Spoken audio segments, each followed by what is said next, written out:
चलो देखो new chapter शुरू करेंगे बायोटेक्नोलॉजी का। बायोटेक्नोलॉजी प्रिंसिपल एंड, बोलो चैप्टर का नाम, प्रोसेस। ठीक है, बायोटेक्नोलॉजी प्रिंसिपल एंड प्रोसेस। चलो biotechnology principle and process first chapter में पहले तुम्हें समझना है कि बायोटेक्नोलॉजी का मतलब क्या है। बायोटेक्नोलॉजी का मतलब क्या है? ये एक ब्रांच ऑफ साइंस है, ठीक है, और ब्रांच ऑफ बायोलॉजी है, जिसमें बायो मतलब है क्या, कोई लिविंग ऑर्गेनिज्म, ठीक है, या कोई सेल या कोई टिश्यू, जहां पे जिसका कनेक्शन किसके साथ, टेक्नोलॉजी। मतलब टेक्नोलॉजी यूज करके हम बहुत सारे ऑर्गेनिज्म में हम डेवलपमेंट कर सकते हैं, बहुत सारे ऑर्गेनिज्म में हम चेंज कर सकते हैं, जीनोटाइप एंड फिनोटाइपिकली उसको हम चेंज कर सकते हैं। किसके लिए? ज़्यादा से ज़्यादा यील्ड पाने के लिए, उसको बोलते हैं बायोटेक्नोलॉजी। तो biotechnology deals with the living organism or enzymes produced by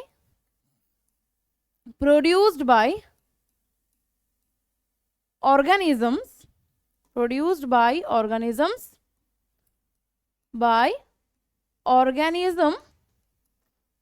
किस लिए? टू, अच्छा, फॉर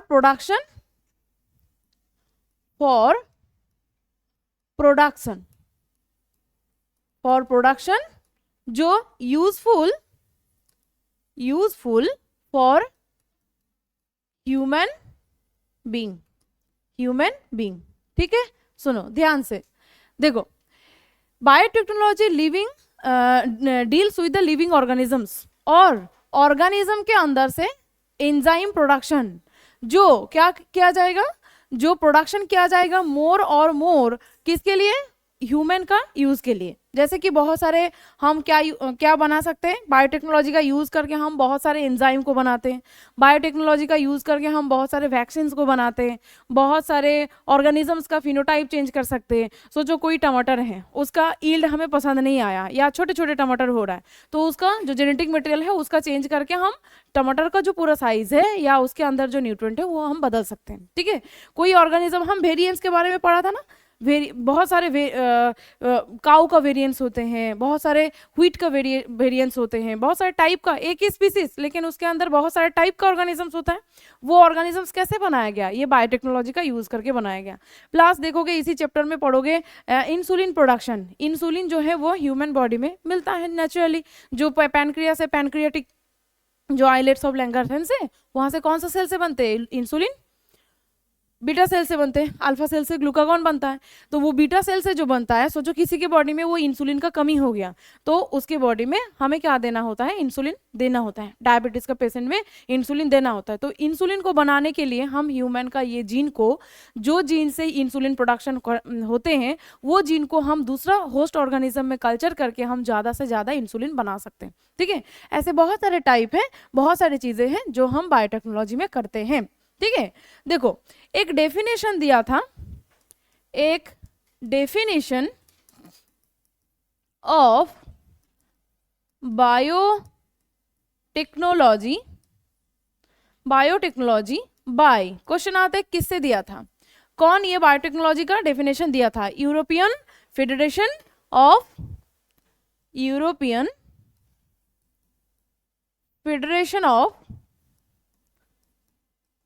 बोलो, यूरोपियन फेडरेशन ऑफ बायोटेक्नोलॉजी,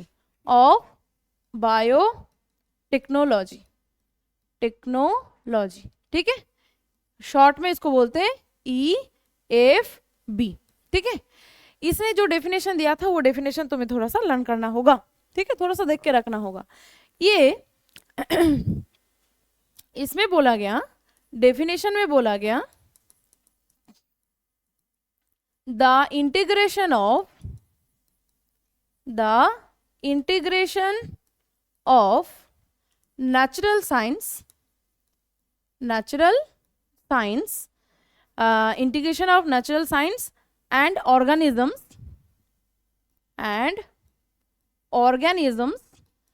सिर्फ इतना ही नहीं, ऑल टाइम बायोटेक्नोलॉजी में पूरा ऑर्गेनिज्म यूज नहीं होता है, कभी कभी सेल्स, ठीक है, टिश्यूज, ठीक है, ये यूज होते हैं टेक्नोलॉजी में, किस लिए? For and molecular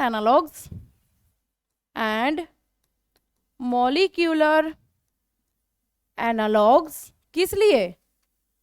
for production, कुछ चीज को प्रोड्यूस करने के लिए, प्रोडक्शन एंड सर्विस, ठीक है।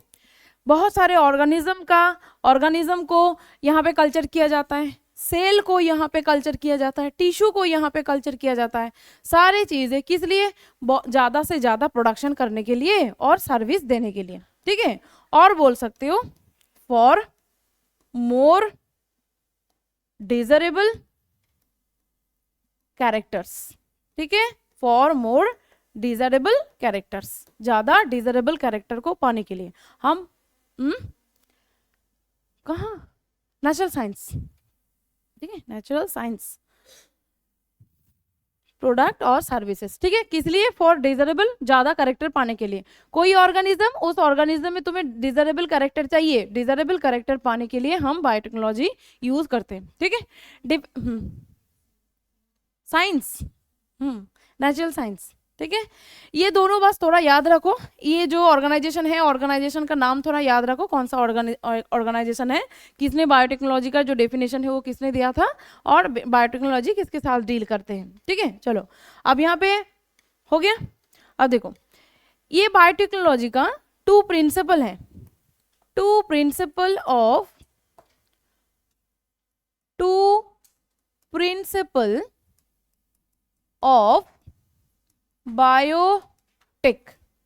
बायोटेक्नोलॉजी का दो प्रिंसिपल है।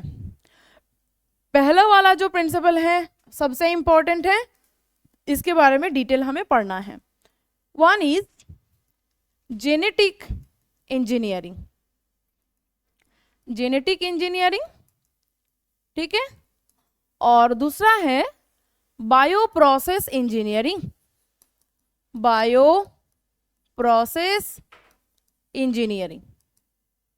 ठीक है, बायोप्रोसेस इंजीनियरिंग।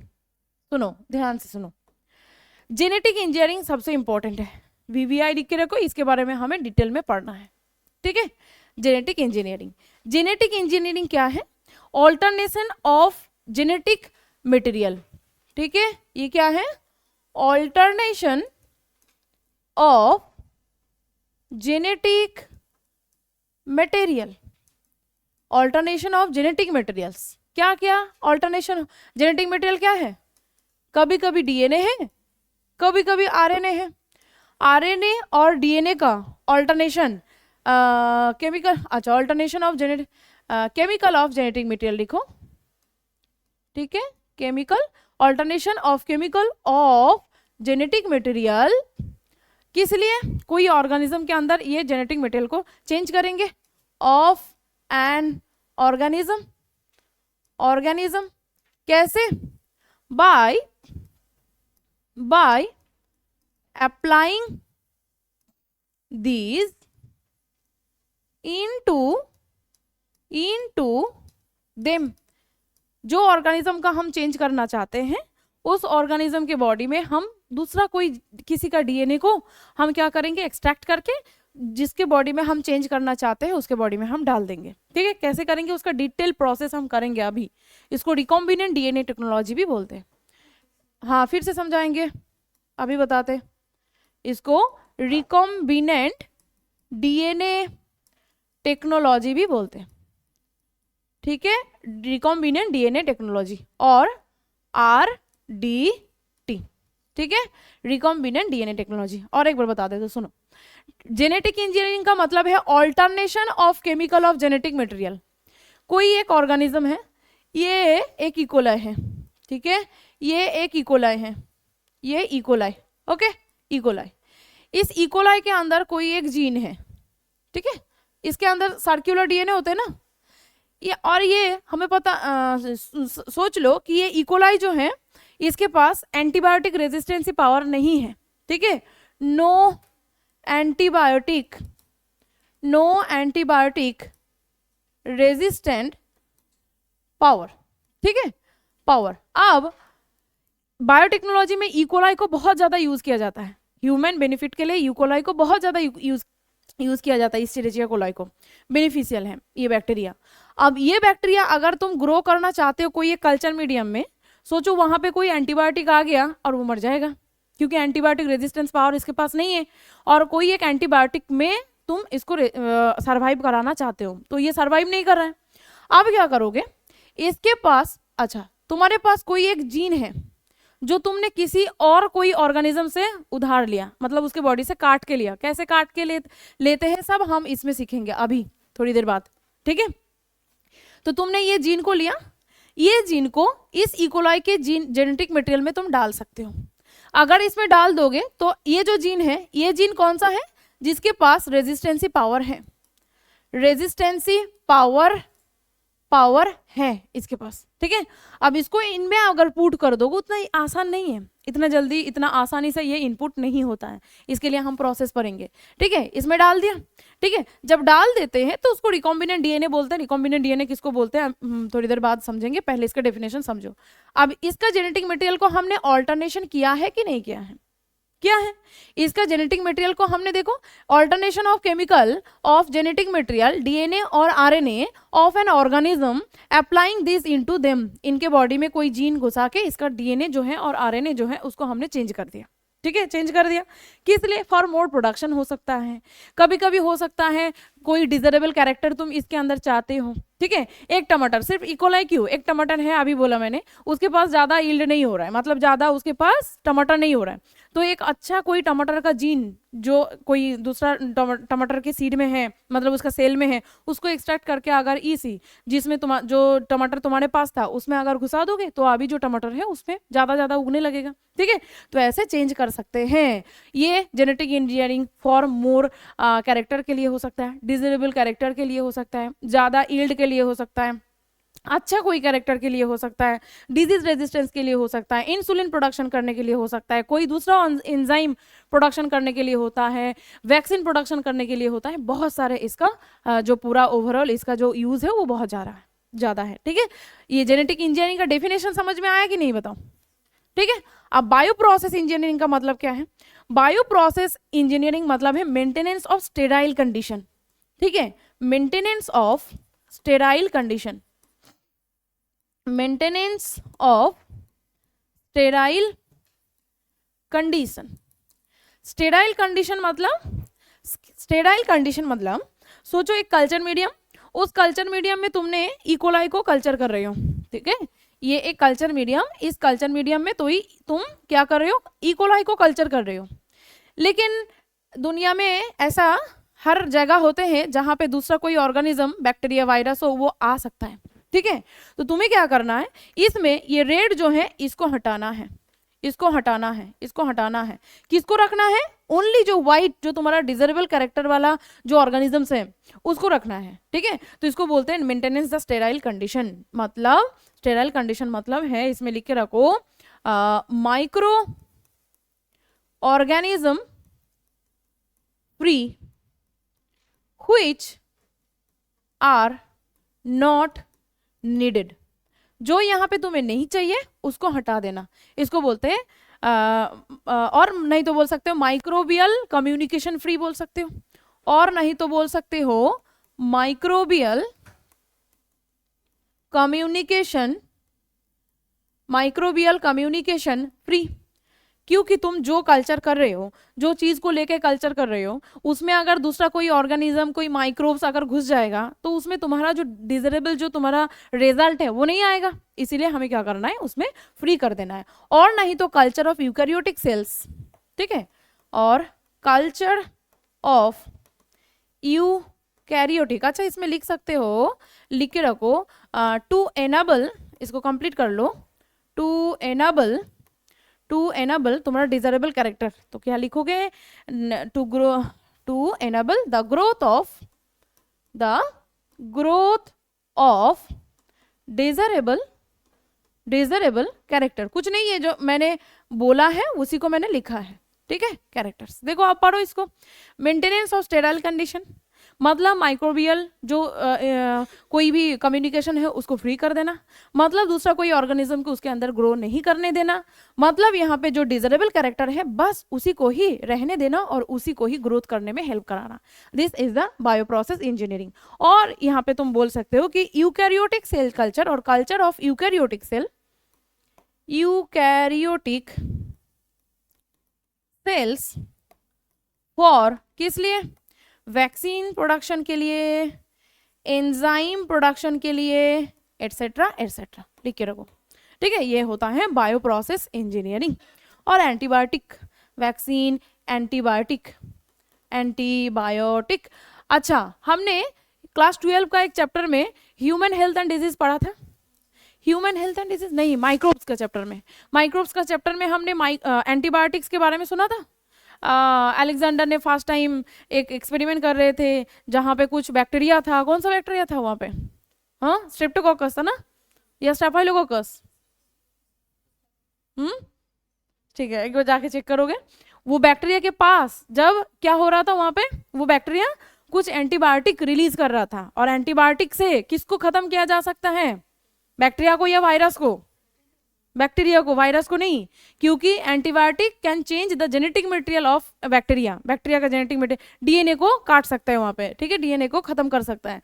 सो एंटीबायोटिक जो एंटीबायोटिक जो बनाने का जो प्रोसेस है वो तो नेचुरली प्रोड्यूस हो गया, लेकिन अगर हम मतलब अगर हम बहुत ज़्यादा प्रोडक्शन करेंगे, ज़्यादा अगर हम प्रोडक्शन करेंगे तो उसके लिए हमें मशीन्स का ज़रूरत होगा, टेक्नोलॉजी का यूज़ होगा, तो इसी को बोलेंगे एंटीबायोटिक, एंजाइम, वैक्सीन, ये सब प्रोडक्शन करने के लिए हमें बायोटेक्नोलॉजी का हेल्प लेना है।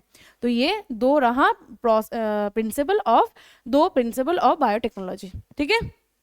आगे जाए, अब हमें जेनेटिक इंजीनियरिंग के बारे में पढ़ना है, मतलब जो रिकॉम्बिनेंट डीएनए टेक्नोलॉजी है उसको पढ़ना है। पहले हम समझेंगे कि रिकॉम्बिनेंट डीएनए का मतलब क्या है। पहले समझोगे रिकॉम्बिनेंट डीएनए का मतलब क्या है, फिर हम जो एग्जाम्पल 1972 में कोहेन और हार्वर्ड ने दिया था वो बात हम समझेंगे। पहले रिकॉम्बिनेंट डीएनए, जिसको नहीं पता वो पहले सुन ले। पहले देखो, सोचो कोई एक जीन, ठीक है, किसी के डीएनए के अंदर छुपा है।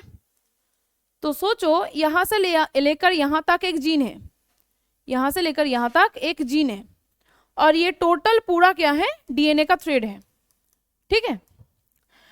तुम ऐसे तो नहीं कर सकते ह्यूमन का पूरा डीएनए तुमने किसी के बॉडी में डाल दिया, ऐसा नहीं, तो वहां से तो बहुत सारे प्रोटीन्स बन जाएगा ना, बहुत सारे चीजें बन जाएगा।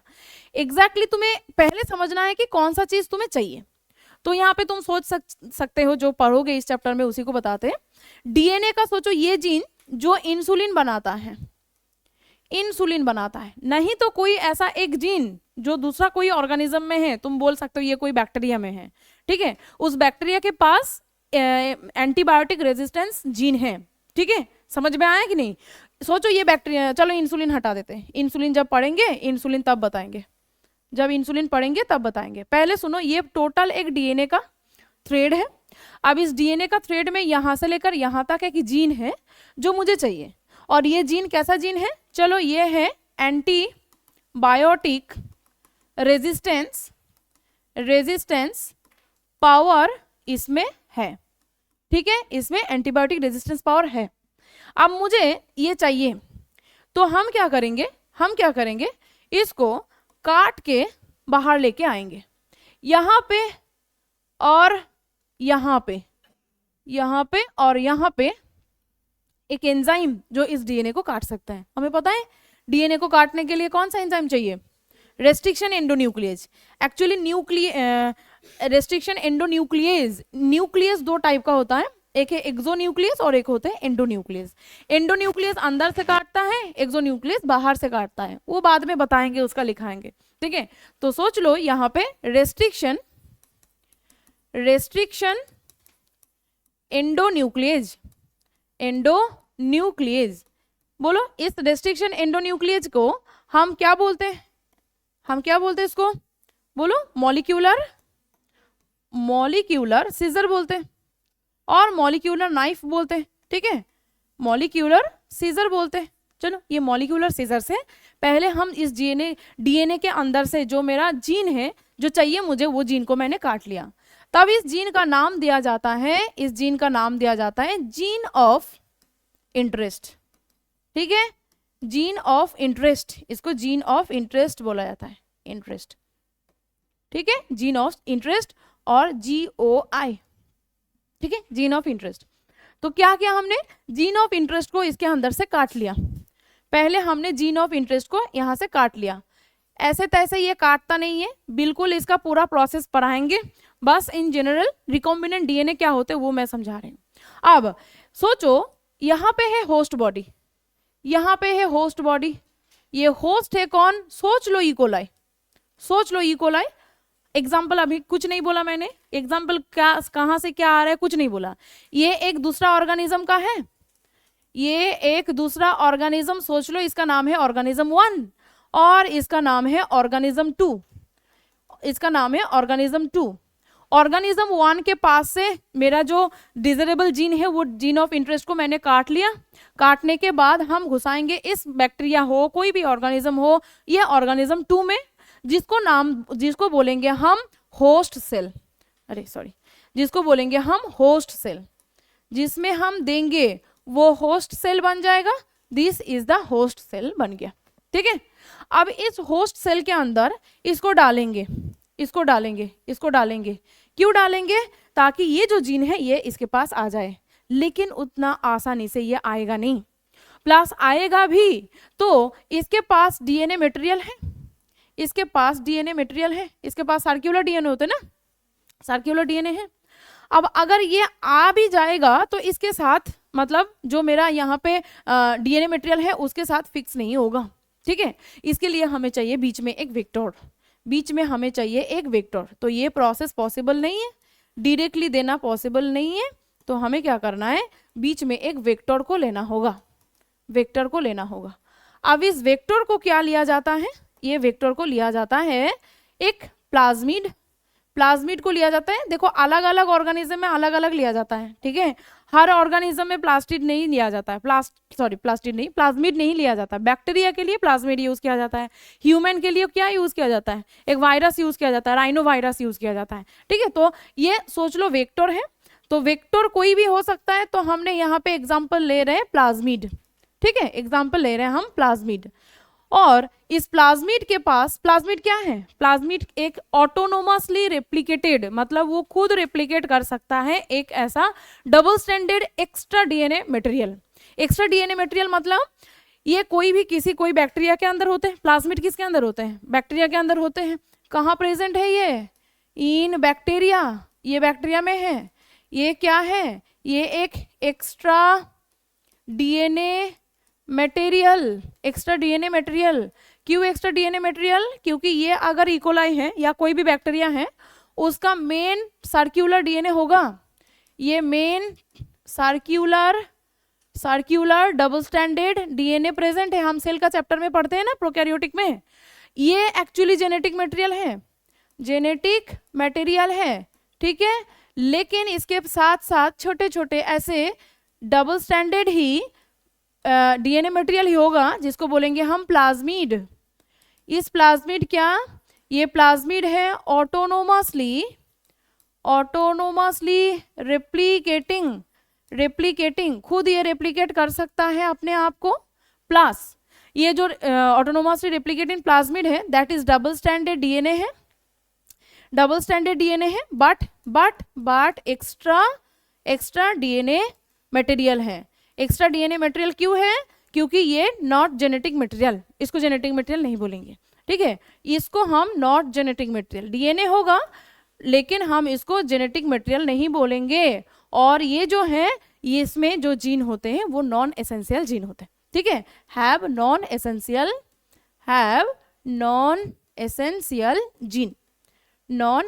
जीन, ठीक है। लेकिन ये खुद रेप्लिकेट कर सकते हैं। अगर हम ऐसा एक ऑर्गेनिज्म के बॉडी से क्या करेंगे, एक प्लाज्मिड को बाहर लाएंगे, ये देखो एक प्लाज्मिड को यहाँ पे बाहर लाया हमने, ठीक है, बाहर लाएंगे, देन इस प्लाज्मिड को क्या किया जाएगा, प्लाज्मिड का एक पार्ट को काटा जाएगा। कैसे काट सकते हैं हम, देखो ये भी डीएनए है, ये भी डीएनए है ना, तो ये भी डीएनए है, तो डीएनए को हम कैसे काट सकते हैं, रेस्ट्रिक्शन एंडोन्यूक्लियस देकर ही काट सकते हैं। काटने के बाद सुनो, ध्यान से सुनो, ये जो genetic material gene of interest है, ये जीन ऑफ इंटरेस्ट को हम इस प्लाज्मिड के अंदर ऐसे घुसा सकते हैं, ठीक है। अब ये जो प्लाज्मिड है, इस प्लाज्मिड को तुम इस इकोलाई में डाल दो। अब ये जो डीएनए बना, मुझे बोलो, ये जो डीएनए बना अभी, मतलब ये प्लाज्मिड था, प्लाज्मिड भी तो डबल स्टैंडर्ड डीएनए है, डीएनए में जैसे सीक्वेंस होते हैं इसके पास भी सीक्वेंस है, बट नॉन एसेंशियल है। तो ये जो प्लाज्मिड है, प्लाज्मिड रेप्लिकेट कर सकता है। अगर ये प्लाज्मिड को हम इकोलाई में डाल देंगे, दूसरा किसी के बॉडी से लिया मैंने ये प्लाज्मिड को, देन इसको अगर इसमें डाल देंगे तो इकोलाई रेप्लिकेट करेगा कि नहीं करेगा, इकोलाई रेप्लिकेट करेगा। जब इकोलाई रेप्लिकेट करेगा तो इकोलाई का प्लाज्मिड भी रेप्लिकेट करेगा कि नहीं, प्लाज्मिड भी रेप्लिकेट करेगा कि नहीं। जितना प्लाज्मिड रेप्लिकेट करता जाएगा, तुम्हारा जीन ऑफ इंटरेस्ट भी रेप्लिकेट करता जाएगा।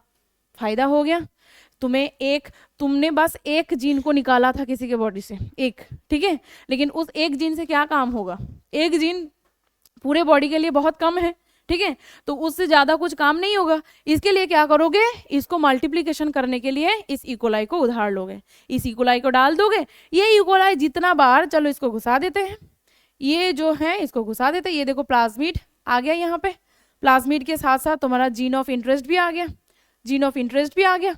अब ये इकोलाई मल्टीप्लिकेशन कर रहा है, छोटे छोटे बच्चे बना रहा है, ठीक है, इकोलाई छोटे छोटे बच्चे बना रहा है। तो इकोलाई जब बच्चा बनाएगा तो उसके साथ साथ इसका प्लाज्मिड भी ऐसे मल्टीप्लिकेशन करता जाएगा, उसके साथ साथ तुम्हारा जीन ऑफ इंटरेस्ट भी देखो इतना ज्यादा होगा। अब एकदम इस चैप्टर का लास्ट पार्ट में बायोरिएक्टर पढ़ते हैं हम। बायोरिएक्टर ऐसे तुम्हारा डिजायरेबल कोई बैक्टीरिया को क्या किया जाता है, उसमें कल्चर किया जाता है।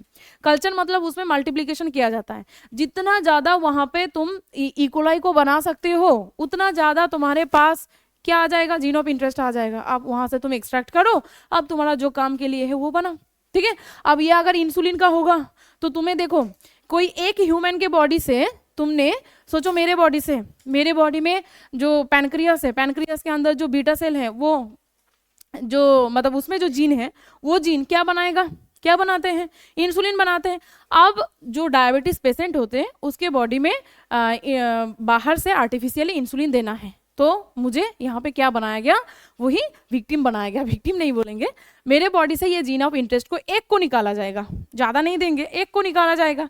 तो वो एक जीन से क्या होगा, बहुत सारा बनाना है ना, बहुत सारे दुनिया में कितना सारा डायबिटीज के पेशेंट है, तो ये एक बॉडी से निकाल के लाखों जीन बना सकते हैं हम इस प्रोसेस से।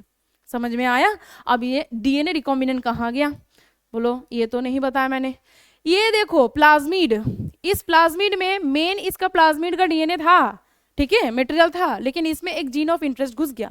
जब ऐसा कॉम्बिनेशन होगा, इसको तुम बोल सकते हो रिकॉम्बिनेंट डीएनए, रिकॉम्बिनेंट डीएनए, इसको बोल सकते हो रिकॉम्बिनेंट डीएनए।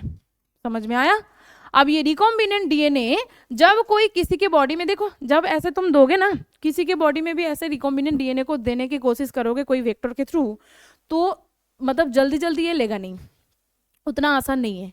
तुम इसमें 20 करोगे तो 2 आएगा, 20 ऐसा प्लाज्मिड को घुसाओगे तो चांस हो सकता है 2 या 1 घुसा, तो तुम्हें बार बार चेक करना पड़ेगा कि इसके अंदर जेनेटिक मटेरियल घुसा है कि नहीं। अगर ऐसे प्लाज्मिड को लेके जेनेटिक मटेरियल घुस गया तो सक्सेसफुल हो गया।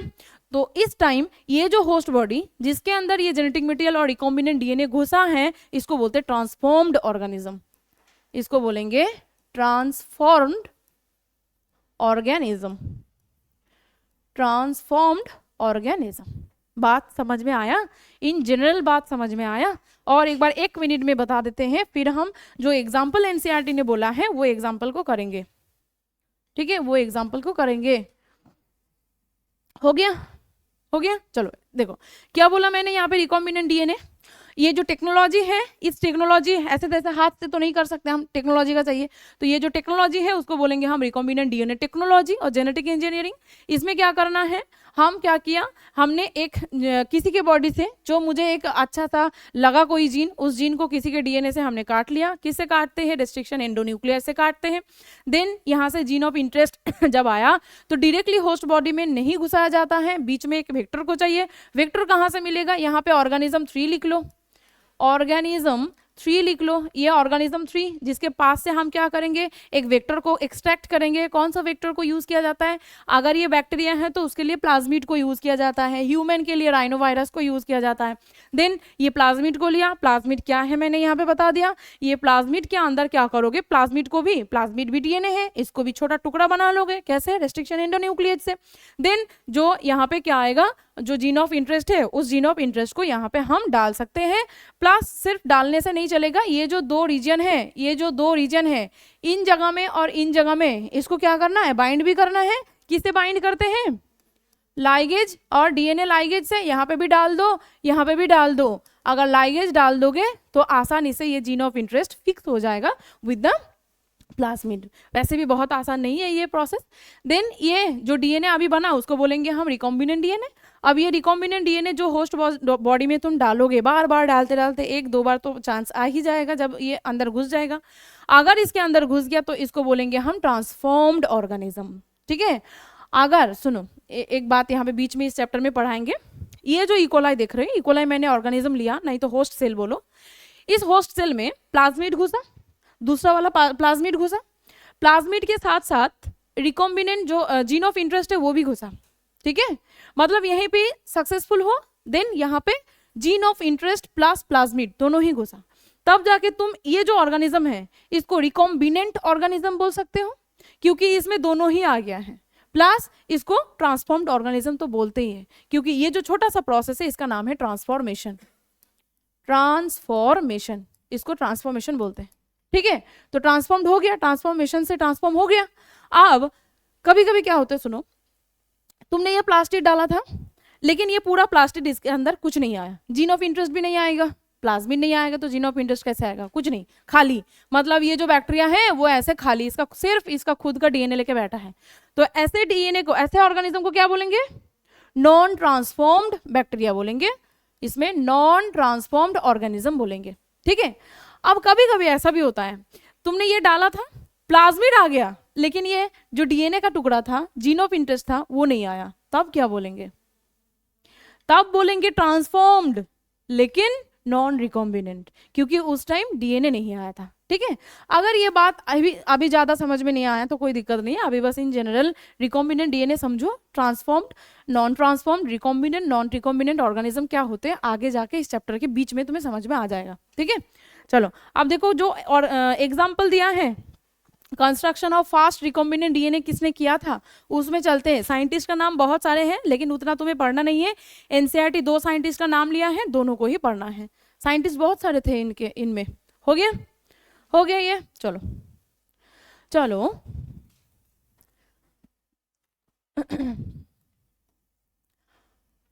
Construction of fast recombinant DNA first time किसने किया था, दोनों साइंटिस्ट का नाम तुम्हें लर्न कर लेना है। एक साइंटिस्ट का नाम था, बोलो क्या, कोहेन, स्टैनली कोहेन, स्टैनली,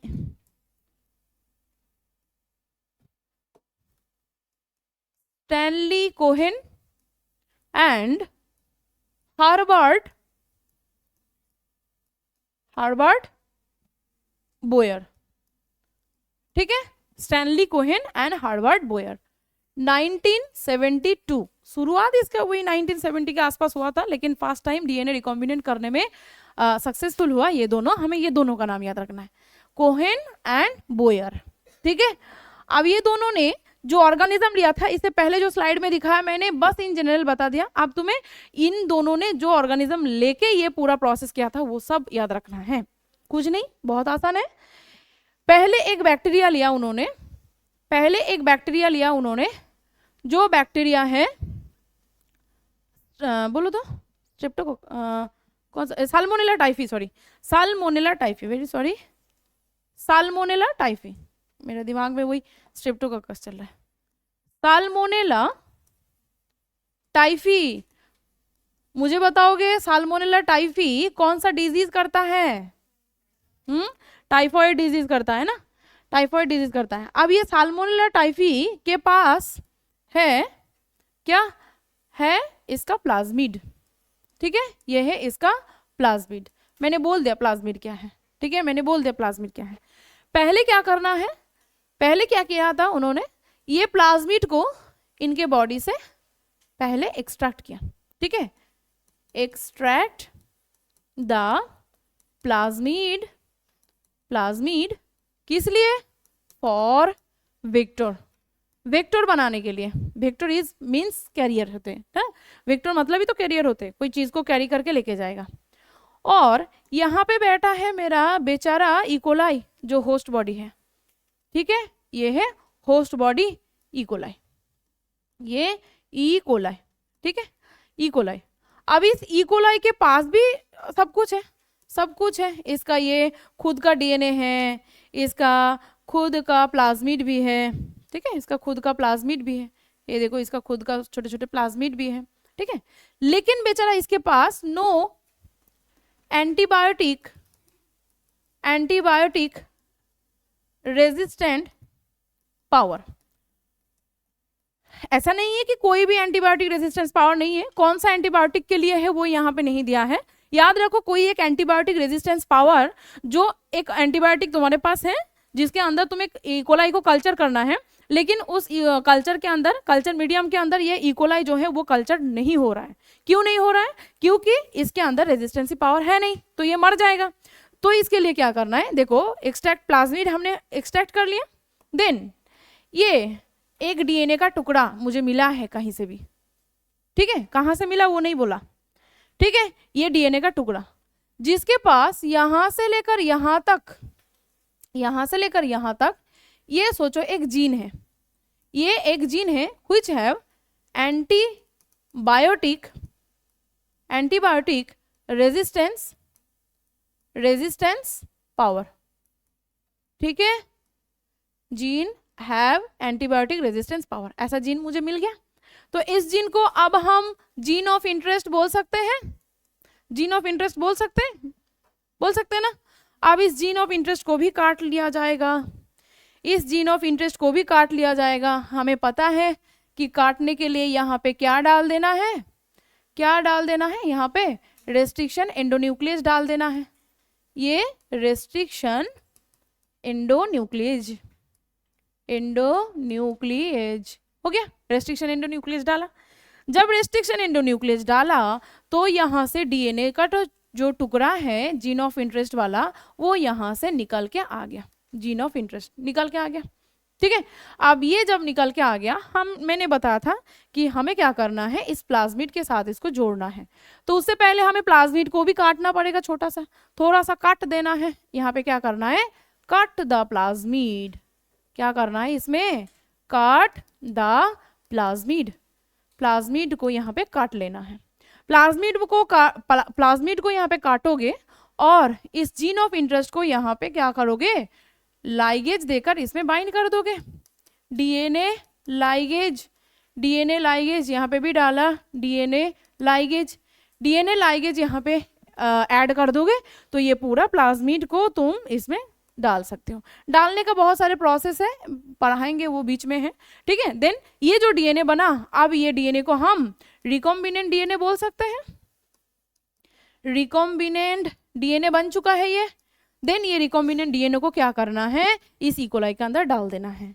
ये इकोलाई इसमें ले लेगा, क्यों लेगा, क्यों लेगा, क्योंकि ये साल्मोनेला टाइफी और इकोलाई दोनों ही बैक्टीरिया है, पास पास एक ही मतलब ग्रुप का है, तो इसीलिए ये क्या कर सकता है, इसका प्लाज्मिड इजीली ये कैरी कर सकता है। तो ये क्या करेगा, इसका प्लाज्मिड ले लेगा, ठीक है, इसका प्लाज्मिड ले लिया।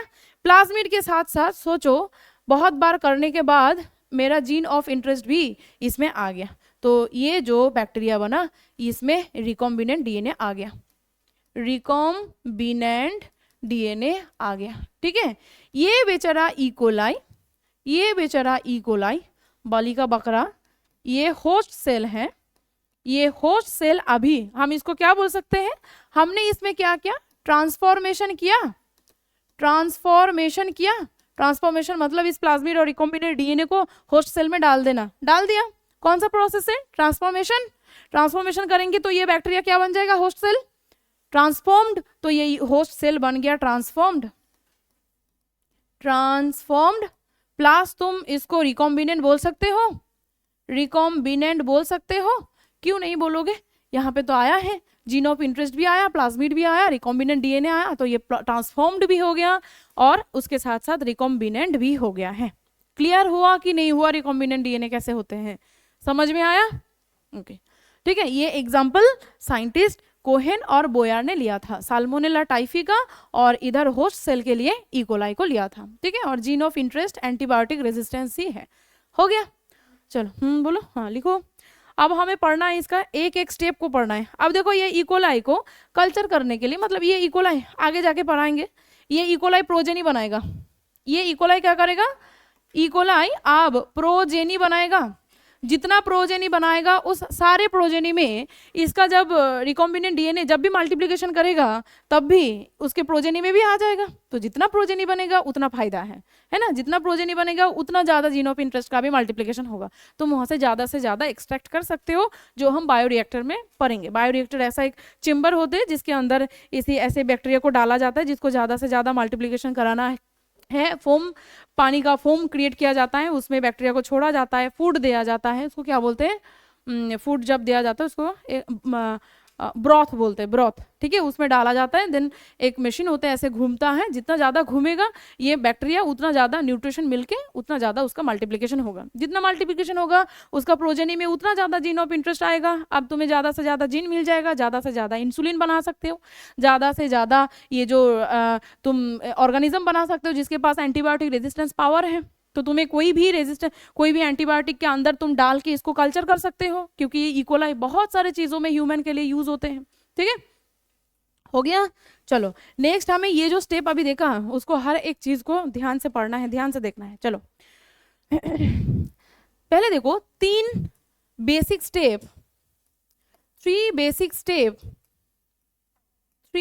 Basic steps of genetic engineering.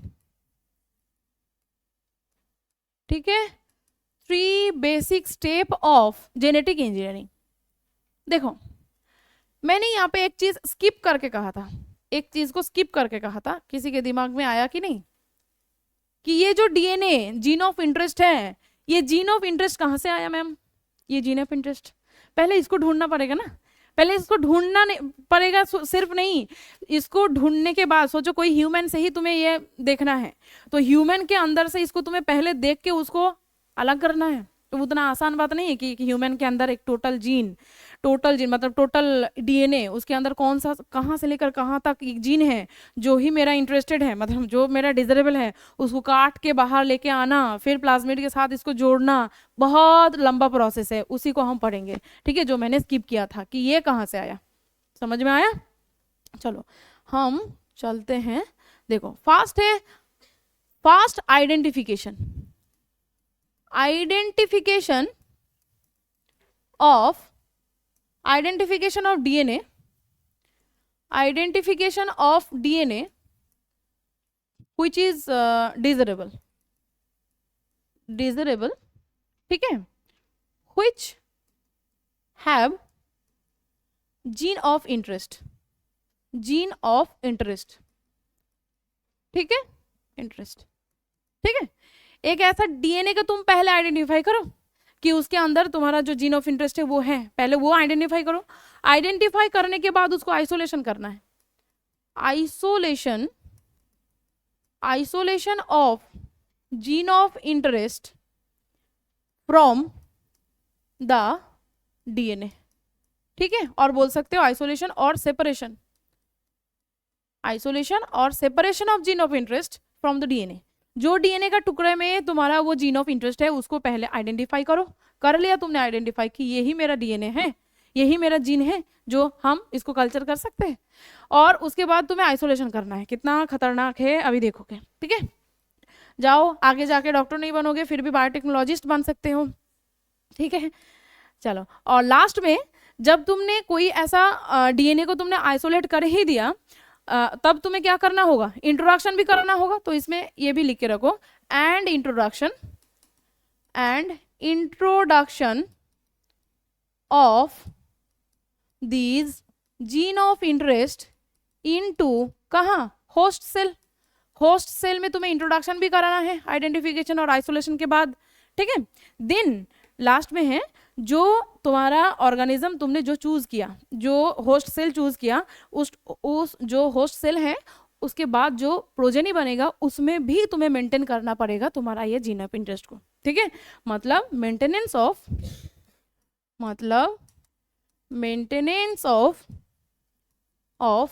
Gene of interest in the progeny of host cell। जो होस्ट सेल तुमने, ये होस्ट सेल के अंदर तुमने बनाया, ये इकोलाई है, सोच लो। तो ये इकोलाई के अंदर तुमने ये जीन ऑफ इंटरेस्ट तुमने डाला, लेकिन यहीं पे भूल जाओगे, नहीं। तुम्हें क्या करना है, ज्यादा से ज्यादा ये बनाना है। तो जितना ये प्रोजेनी बनाएगा, जितना ये छोटे छोटे बच्चे बनाएगा, ये इकोलाई बनेगा, सारे इकोलाई के अंदर जीन ऑफ इंटरेस्ट होना है कि नहीं होना है, बोलो। अगर एक बार हुआ उसके बाद से नहीं हो रहा तो क्या फायदा, इतना सारा मेहनत करके, क्या फायदा। देखो, एक तो बनाया था मैंने, कितना बन गया मेरा। तो प्रोजेनी में भी आना चाहिए, उसके लिए भी मेंटेनेंस चाहिए, जो हम बायोरिएक्टर में पढ़ेंगे, ठीक है। हो गया। अब चलो एक एक करके पढ़ते हैं कि आइसोलेशन कैसे किया जाएगा। आइडेंटिफिकेशन के लिए तो कुछ नहीं, तो तुम्हारे पास माइक्रोस्कोप है, बहुत सारे एडवांस माइक्रोस्कोप्स, या तुम्हें पता है कि जीनोम क्या है ना। जेनेटिक कोड तुमने पढ़ लिया, तो जब तुम जूलॉजिस्ट बन जाओगे या कोई साइंटिस्ट बन जाओगे या डॉक्टर बन जाओगे, तो तब तुम्हें ऑब्वियसली वो जीनोम जो है, जेनेटिक कोड जो है, वो सब पता है। कौन सा जीन में क्या है, कौन सा जीन कौन सा कैरेक्टर के लिए, वो तुम्हें पता है। तो आइडेंटिफाई तुमने कर लिया, लेकिन आइडेंटिफाई करने के बाद उसको आइसोलेशन करना है। चलो अब पढ़ते हैं आइसोलेशन। हो गया। ये तो कुछ नहीं पढ़ना है, ये तो बस माइक्रोस्कोप से स्टडी करके हम बता देंगे कि यहाँ पे वो जीन है। पढ़ना तो ये है सेकेंड। चलो नेक्स्ट देखो, आइसोलेशन ऑफ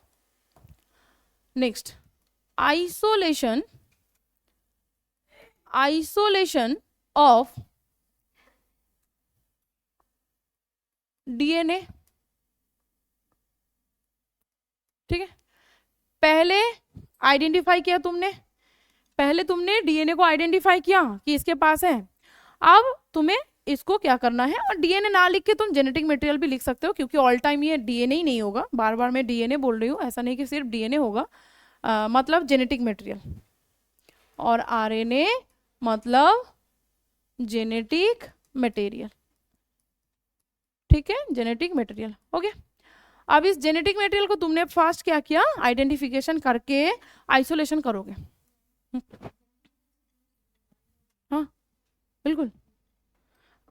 तुम्हारा कोई जीन ऑफ इंटरेस्ट है, लेकिन वो डीएनए में नहीं, आरएनए में है, कोई वायरस के अंदर है, तो हो ही सकता है, ठीक है।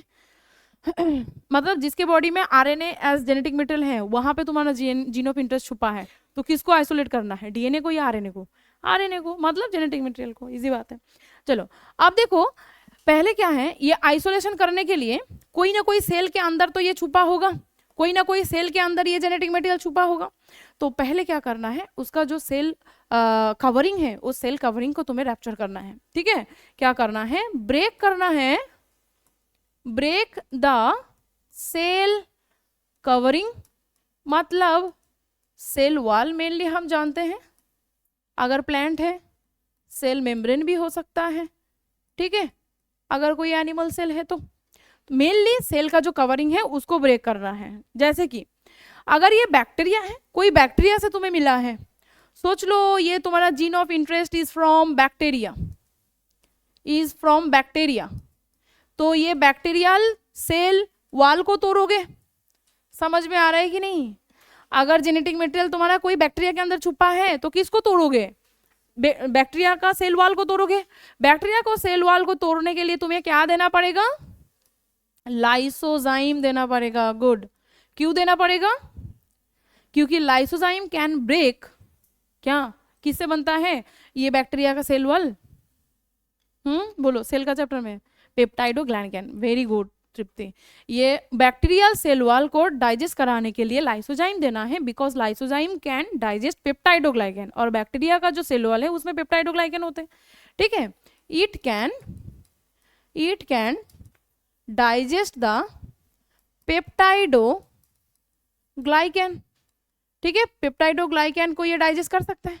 अब ये देखो बैक्टीरिया था ऐसा, बैक्टीरिया का सेल मेम्ब्रेन सेल वॉल दोनों ही होते हैं, इसके अंदर जेनेटिक मटेरियल छुपा है, तो यहाँ पे जेनेटिक मटेरियल छुपा है, तो इसको एक्सट्रैक्ट जब करोगे तो क्या होगा, मतलब इसका जो सेल वॉल है उसको तुमने तोड़ दिया है ना। अब ये देखो क्या बन गया, अब ये नेकेड बन गया, इसके पास सेल वॉल कुछ नहीं है, सारे के सारे क्या है, साइटोप्लाज्म है ना। बैक्टीरिया को जब तुमने यहाँ पे ब्रेक कर दोगे उसका वॉल, तो क्या हो जाएगा, ये नेकेड हो जाएगा। अब तुम यहाँ से आसानी से ले सकते हो, ठीक है, आसानी से डीएनए को तुम ले सकते हो। तो मैंने यहाँ पे बोला बैक्टीरियल सेल, और भी है, और कौन कौन है बोलो तो। फंगल सेल है, तो सोचो कोई फंगस से तुम्हें मिल रहा है, फंगस सेल वॉल से मिल रहा है, तो ये किससे बनता है वो तुम्हें याद रखना है। दूसरा चैप्टर के साथ और भी क्वेश्चन का आंसर हो जाएगा इसमें। फंगल सेल वॉल किससे बनते हैं, काइटिन से बनते हैं, तो क्या डालना है इसमें, काइटिनेज देना है। काइटिनेज क्या करेगा, ईट ब्रेक और डाइजेस्ट द काइटिन जिससे ये बनता है, प्लस और कौन सा है बोलो तो, और कौन सा, प्लांट सेल तो सबको पता है, प्लांट सेल किससे बनता है, मेनली सेलुलोज से। तो ये प्लांट सेल वॉल, कोई प्लांट से तुम्हें मिला तो क्या डालना है, हमें यहाँ पे डालना है सेलुलोज। क्या डालना है, cellulose, because sorry cellulase, very sorry, cellulase, because it digest the cellulose, ठीक है, इट डाइजेस्ट द सेल्यूलोज। हो गया।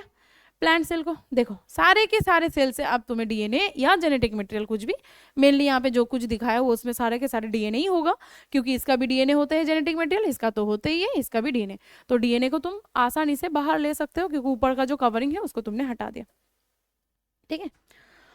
अब देखो सेल के अंदर सिर्फ डीएनए तो नहीं होते, इसके अंदर होता है प्रोटीन, इसके अंदर होता है आरएनए भी हो सकता है ना, क्योंकि डीएनए जिसके बॉडी में है उसके बॉडी में आरएनए होना ही चाहिए, क्योंकि डीएनए से आरएनए कंटिन्यूअसली बन रहा है बाय द ट्रांसक्रिप्शन, है ना। तो इसके बॉडी में डीएनए भी होगा, इसके बॉडी में आरएनए भी होगा, इसके बॉडी में प्रोटीन भी होगा, इसके बॉडी में फैट भी हो सकता है।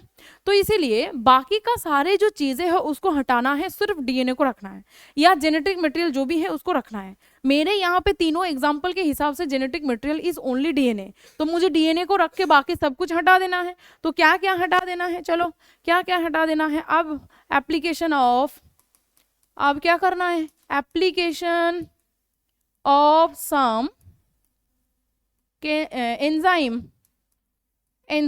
और भी कुछ एंजाइम यहाँ पे एप्लीकेशन कर दो, तो और भी अच्छी तरीके से तुम्हारा ये आइसोलेट होके आ जाएगा। जैसे कि अगर तुम इसमें प्रोटीएज डालोगे तो क्या हो जाएगा, डाइजेस्ट प्रोटीन, कोई भी प्रोटीन रहेगा डाइजेस्टेड हो जाएगा।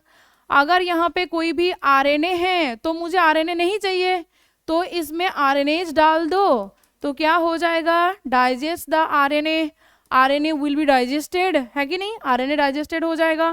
प्लस अगर यहाँ पे फैट है तो क्या होगा, आरएनएज बोल सकते हो, राइबो न्यूक्लियस भी बोलते हैं इसको, राइबो न्यूक्लियस, ठीक है।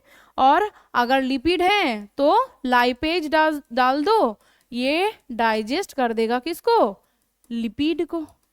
बट किसको नहीं डालना है बताओ मुझे, बट नेवर अप्लाई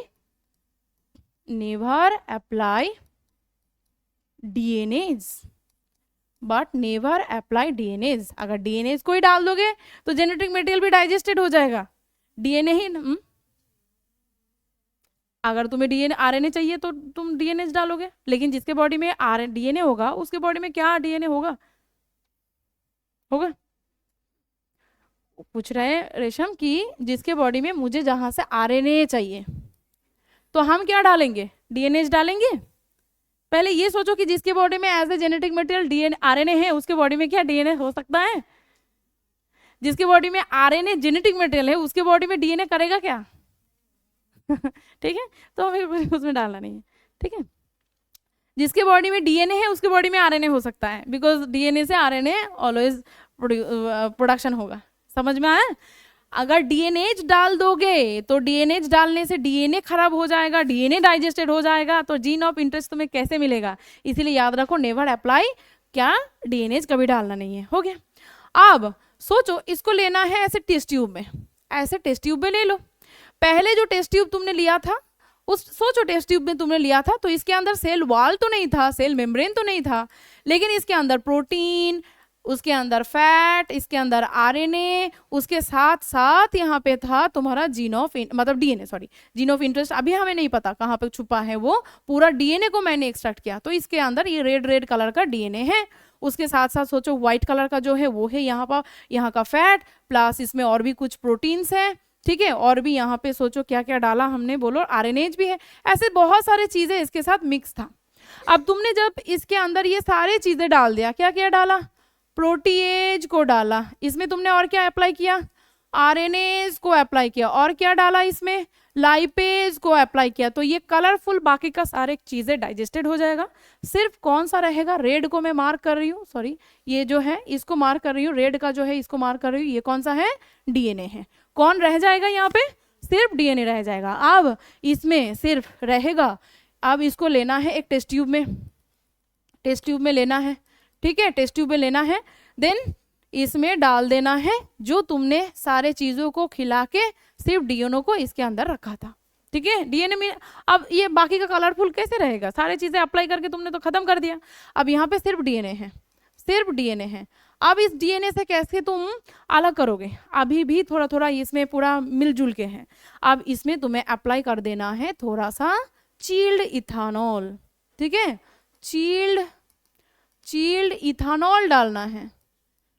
ठीक है, ठंडा किया हुआ इथानॉल अगर डालोगे तो ये थोड़ी देर बाद टेस्ट ट्यूब को देख के देखोगे, यूट्यूब में सर्च करोगे, देखोगे ऐसा दिखाता है, ऐसे ऐसे दिखाता है बहुत, ऐसे छोटे छोटे टेस्ट ट्यूब में ऐसे चील करोगे तो ये सोचो इथानॉल यहाँ पे आ गया, और डीएनए जो है डीएनए का प्रेसिपिटेशन आ जाएगा। कैसे, रेड क्यों नहीं आ रहा है, डीएनए का प्रेसिपिटेशन आ जाएगा, ये देखो। ठीक है, ये डीएनए का precipitation of DNA, precipitation of DNA. Question पूछेगा what is the name of this method, spooling, इसको बोलते हैं स्पूलिंग, इसको बोलते हैं स्पूलिंग। अब एक छोटा सा क्या लो, एक छोटा सा फॉरसेप लो, फॉरसेप अंदर घुसाओ, तुम इस डीएनए को ऐसे देख सकते हो, ऐसे डीएनए उठ के आएगा, एक थ्रेड लाइक स्ट्रक्चर, वो थ्रेड लाइक स्ट्रक्चर उठ के आएगा। ठीक है, एक्चुअली व्हाइट कलर का होता है, देखने में व्हाइट कलर का होता है, थोड़ा सा व्हाइट इज येलो कलर का होता है।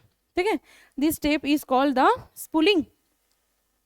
सो स्पूलिंग क्या है, लिख के रखना चाहते हो तो लिख के रखो, साइड में लिखा देते हैं, यहाँ पे लिख देती हूँ मैं। स्पूलिंग का मतलब है,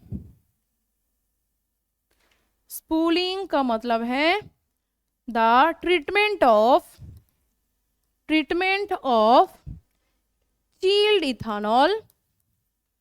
chilled ethanol in DNA for DNA precipitation।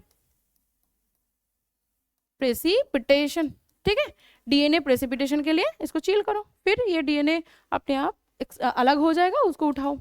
ठीक है, अब बस तुमने आज इतना तक करेंगे, इसको स्टेप बाय स्टेप आज ही जाके एनसीईआरटी पढ़ोगे, नहीं तो कुछ समझ में नहीं आएगा। ठीक है, यहाँ से समझने के बाद पहले तुम्हें एनसीईआरटी को पढ़ना है, एनसीईआरटी में जो लैंग्वेज दिया है सब कुछ पढ़ना है। नहीं पढ़ोगे हर रोज का, ये हर रोज नहीं करोगे तो बिल्कुल समझ में नहीं आएगा, क्योंकि ज़्यादा से ज़्यादा स्टूडेंट को बायोटेक्नोलॉजी थोड़ा हार्ड लगता है। ठीक है। अब इतना तक किया हमने, स्पूलिंग तक किया, याद रखो कि हमने ये टेस्ट ट्यूब को बनाया, बस टेस्ट ट्यूब में बस स्पूलिंग करके रखा। कल जाके हम करेंगे क्या, ये जो स्पूलिंग करने के बाद जो डीएनए है, अभी भी वो थ्रेड इतना लंबा है, ठीक है, अभी भी वो डीएनए का थ्रेड है। डीएनए के अंदर जो जेनेटिक मटेरियल, मतलब जो जीन ऑफ इंटरेस्ट है, उसको एक्सट्रैक्ट करना है, उसको हमने अभी तक नहीं किया, अभी भी वो पूरा इंटैक्ट एक डीएनए है, ठीक है, वो नेक्स्ट क्लास में करेंगे। याद रखना है आज कितना हुआ है, क्योंकि ये पूरा लंबा प्रोसेस मैंने बीच में आज छोड़ के गया, ठीक है।